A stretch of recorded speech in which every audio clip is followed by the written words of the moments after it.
ஆச்சி Royal gulab jamun packs ஒன்று வாங்கினால் ஒன்று இலவசம். நீ மட்டும் சொகுசா உட்கார்ந்தவனா மத்தவங்க எல்லாம் போக கூடாது. ஒரு பஸ்ல எவ்வளவு போட வேண்டியிருக்கும்? ஒரு நாளைக்கு 10 சீட்டோட போகுது, ஒரு நாளைக்கு 10 சீட்டோட போகுது. அதெல்லாம் என்ன பண்ணுவா? புதுச்சேரி எல்லைக்குட்பட்ட மாகேயிலிருந்து புதுச்சேரிக்கு நேற்று இரவு 52 பேர் அமரக்கூடிய அரசு பேருந்தில் அனைத்து இருக்கைகளும் நிரம்பிய நிலையில் அதிகப்படியாக பயணிகளை நடத்துனர் ஏற்றியுள்ளார். அவர்கள் நடைபாதையில் அமர்ந்து பயணித்துள்ளனர். இதனால் ஏற்கனவே முன்பதிவு செய்து இருக்கையில் அமர்ந்தவர்கள் நடத்துனருடன் கடுமையான வாக்குவாதத்தில் ஈடுபட்டனர். நீ மட்டும் சொகுசா உட்கார்ந்தவனா மத்தவங்க எல்லாம் போக கூடாது. ஒரு பஸ்ல எவ்வளவு போட வேண்டியிருக்கும்? ஒரு நாளைக்கு 10 சீட்டோட போகுது, ஒரு நாளைக்கு 10 சீட்டோட போகுது. அதெல்லாம் என்ன பண்ணுவா? அது என்ன பண்ணுவாங்க? அது கவர்மெண்ட் தான் சைக்க வேண்டியதான்.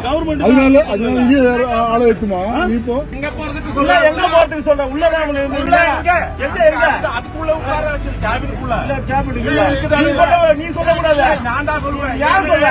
பாஸ்வேர்ட் எங்க வச்சிருக்கேன்னு சொல்ல. நான் எங்க சொல்றேன்? பாஸ்வேர்ட் என்ன கம்ப்ளைன்ட் பண்ணீங்க? இந்த வீடியோவை அரசுமுறை பயணமாக மாகே சென்ற துணை நிலை ஆளுநர் கைலாஷ் நாதனிடம் காண்பித்து மாகே தொகுதி எம்எல்ஏ புகார் கூறினார். ஆச்சி ராயல் குலோப் ஜாமுன் பேக்ஸ் ஒன்று வாங்கினால் ஒன்று இலவசம்.